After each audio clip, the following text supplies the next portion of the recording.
ہم بتا چکے ہیں کہ نبوت کے 11ویں سال موسم حج میں یثرب کے 6 آدمیوں نے اسلام قبول کر لیا تھا اور رسول اللہ صلی اللہ علیہ وسلم سے وعدہ کیا تھا کہ اپنی قوم میں جا کر آپ کی رسالت کی تبلیغ کریں گے۔ اس کا نتیجہ یہ ہوا کہ اگلے سال جب موسم حج آیا یعنی ذی الحج 12 نبوی بمطابق جولائی 621 عیسوی تو 12 آدمی حاضر ہوئے۔ ان میں 10 خزرج سے اور 2 اوس سے تھے۔ خزرج کے 10 میں سے جابر بن عبداللہ بن ریعاب کو چھوڑ کر باقی 5 تو وہی تھے جو پچھلے سال آ چکے تھے، جبکہ نئے 5 یہ تھے: معاذ بن حارث یعنی معاذ بن افرا، زکوان بن عبد القیس، عبادہ بن صامت، یزید بن ثعلبہ، عباس بن عبادہ بن نزلہ، اور اوس کے 2 آدمی ابو الحیثم بن التیہان اور اویم بن سائدہ تھے۔ یہ لوگ مینا کی گھاٹی میں رسول اللہ صلی اللہ علیہ وسلم کے ساتھ جمع ہوئے۔ عقبہ کی اس بیعت کی تفصیل صحیح بخاری میں سیدنا عبادہ بن صامت رضی اللہ عنہ سے مروی ہے۔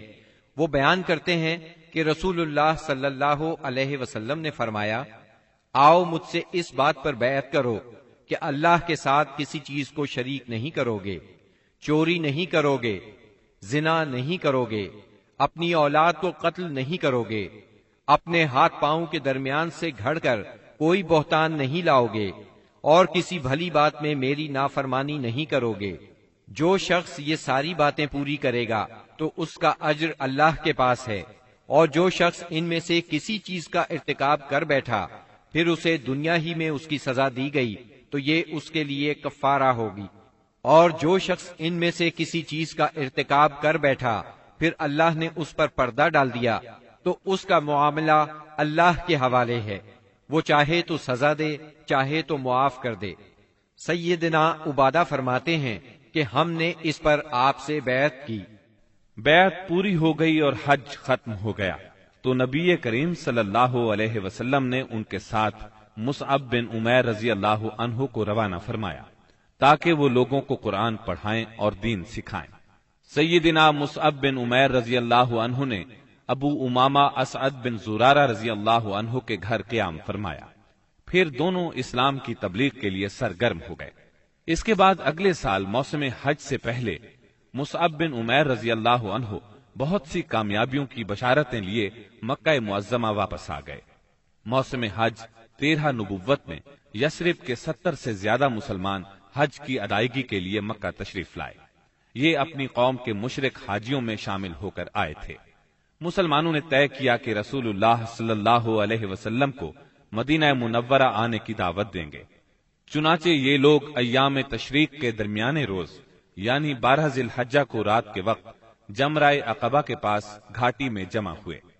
یہ کل 75 آدمی تھے، 62 خزرج کے اور 11 اوس کے۔ ان کے ساتھ 2 عورتیں بھی تھیں، اور یہ اجتماع بالکل خفیہ طریقے سے ہوا۔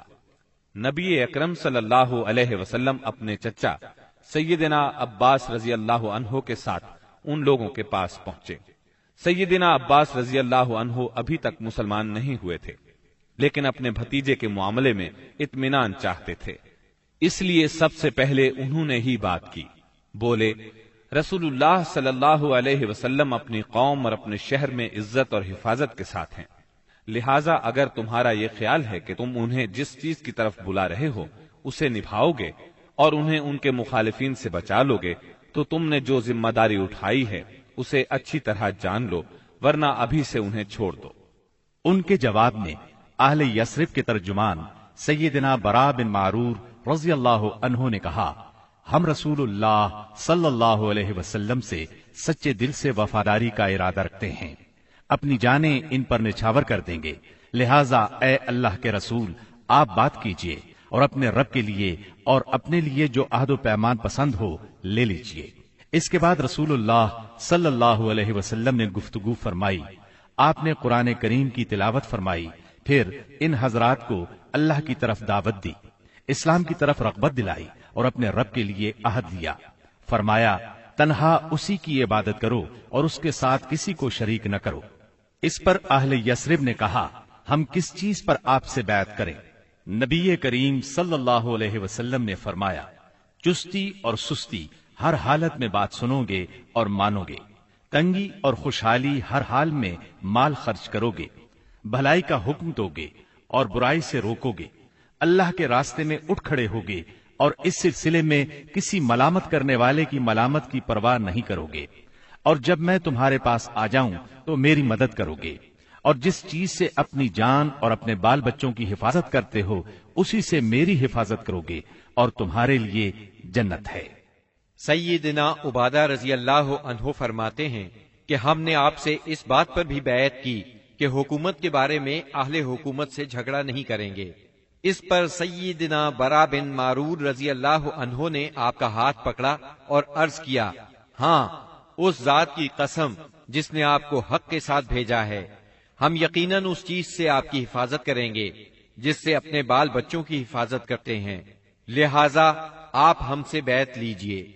اتنے میں سیدنا ابو الحسن بن تیہان رضی اللہ عنہ نے بات کاٹتے ہوئے کہا، اے اللہ کے رسول، ہمارے اور کچھ لوگوں کے درمیان عہد و پیمان کی رسیاں ہیں، اور اب ہم ان رسیوں کو کاٹنے والے ہیں، تو کہیں ایسا نہ ہو کہ ہم تو یہ رسیاں کاٹ ڈالیں، ادھر اللہ آپ کو غلبہ عطا کر دے تو آپ ہمیں چھوڑ کر اپنی قوم میں آ جائیں۔ یہ سن کر آپ مسکرائے، پھر فرمایا، نہیں بلکہ آپ لوگوں کا خون میرا خون اور آپ لوگوں کی بربادی میری بربادی ہے۔ میں آپ لوگوں سے ہوں اور آپ لوگ مجھ سے ہیں۔ جس سے آپ جنگ کریں گے میں بھی اس سے جنگ کروں گا، جس سے آپ صلح کریں گے میں بھی اس سے صلح کروں گا۔